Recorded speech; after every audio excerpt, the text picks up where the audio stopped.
Kovai voice, உண்மையை உறக்கச் சொல்லும் செய்தியாளன். Autism பாதித்த குழந்தைகளின் பெற்றோர் விழிப்புணர்வு கூட்டம். உலக அளவில் ஆட்டிசம் விழிப்புணர்வு தினம் ஏப்ரல் 2ஆம் தேதி அனுசரிக்கப்படுவதையொட்டி கோவை தனியார் அரங்கில் சாரதி ஃபேமேக்கின் அமைப்பு சார்பில் ஆட்டிசம் நோயால் பாதிக்கப்பட்ட குழந்தைகளின் பெற்றோர்களுக்கு ஸ்பெல்லிங் டு கம்யூனிகேட் என்ற தலைப்பில் பெற்றோர் விழிப்புணர்வு கூட்டம் நடைபெற்றது. நிகழ்ச்சியில் சிறப்பு விருந்தினராக ஆட்டிசம் மற்றும் தீர்வு அமைப்பின் நிறுவனர் தீபா மாலினி கலந்து கொண்டு ஆட்டிசம் பாதித்த குழந்தைகளின் பெற்றோர்களுக்கு மேலான விழிப்புணர்வு கருத்துக்களை வழங்கினார். மற்றும் அதனைத் தொடர்ந்து பெற்றோர்களின் சந்தேகங்களுக்கு தீர்வாக கலந்துரையாடல் நடைபெற்றது.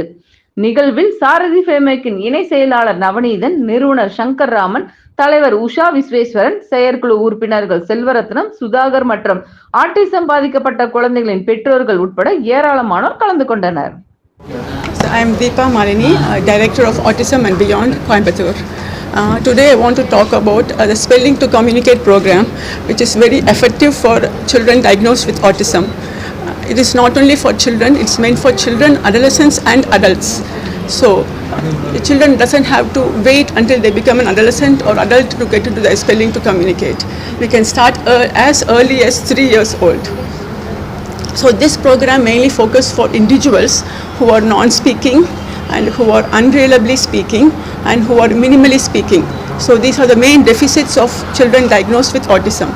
So with the Spelling to Communicate method, we are able to help them to effectively communicate and express their thoughts and ideas on the letterboard. We use letterboards as an augmentative communication, as an alternative means of communication. So even though for verbal children, many children on the autism spectrum become verbal. Initially they start non-verbal at 2.5 years doing the diagnosis, but with therapies, all sorts of therapies, they become verbal. But even when they become verbal, it's not like they have a conversation what we are able to have for a long time. So it is kind of limited. But with this Spelling to Communicate, we can help them and also helps them to learn the academic goals at their age level. A 14-year-old is doing 8th standard CBSE. A 18-year-old is doing 11th grade CBSE curriculum. So they are able to study and able to think, they are able to understand and they are able to reproduce. That's the main drawback with children on the spectrum.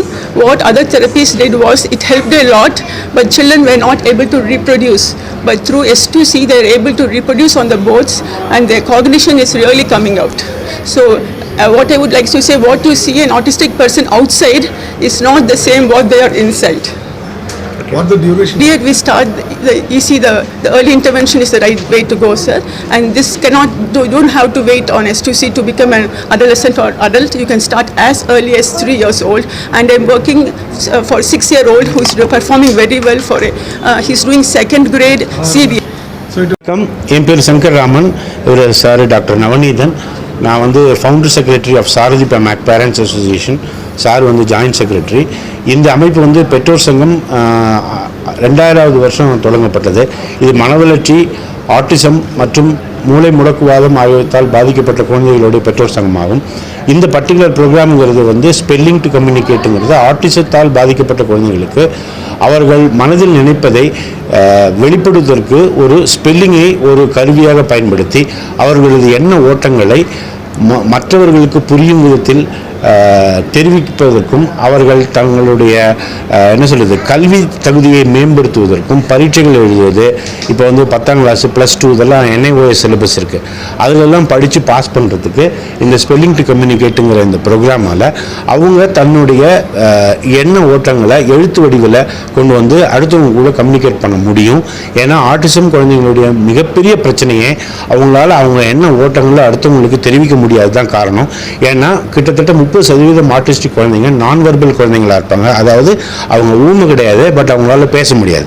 அப்புறம் சில பேர் semi வெர்பலாக இருப்பாங்க. குறிப்பிட்ட வார்த்தைகளை மட்டும் நீங்கள் சொன்னால் அதை மட்டும் திருப்பி சொல்லுவாங்க. அவங்களுக்கு ரொம்ப லிமிட்டட் வொக்காபுலரி, ஒரு குறைந்த அளவு சொற்களை அதனுடைய அர்த்தத்தோடு அவங்க புரிஞ்சுக்கிற மாதிரி இருப்பாங்க. பட் எப்படியாவது இருந்தாலும் அவங்களுடைய எண்ண ஓட்டங்களை வெளிப்படுத்துறதுக்கு இந்த ஸ்பெல்லிங் டு கம்யூனிகேட்டுங்கிற இந்த ப்ரோக்ராம் மூலிமா அவங்களுடைய வாழ்க்கையில் ஒரு மிகப்பெரிய மாற்றத்தை உருவாக்க முடியும். பெற்றோர்களுக்கு இந்த டெக்னிக்கை கற்றுக்கிறது மூலமாக அந்த குழந்தைங்களுக்கு ஒரு நல்ல எதிர்காலத்தை உருவாக்க முடியுங்கிற நம்பிக்கை இருக்கு. நன்றி, வணக்கம். கோவை வாய்ஸ், உண்மையை உறக்கச் சொல்லும் செய்தியாளன்.